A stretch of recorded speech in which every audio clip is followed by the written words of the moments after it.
తెలుగు రాష్ట్రాలు రెండు సర్వనాశనం అయిపోతున్నాయి.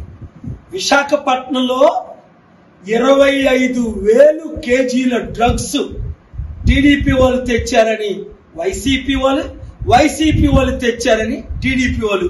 దాని విలువ 1,00,000 కోట్లు, లక్షల మంది ప్రాణాలని చంపేయడానికి. అలాగే విశాఖపట్నంలో ఊబర్ డ్రైవర్స్ కనీసం మాకు న్యాయం చేయండి అంటే ముఖ్యమంత్రి పలకడు.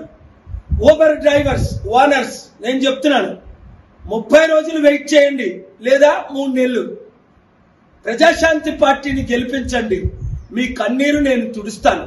నిన్న కాక మొన్న కడపలో తల్లి తండ్రి కూతురు ముగ్గురు ఆత్మహత్యలు. ఎందుకు?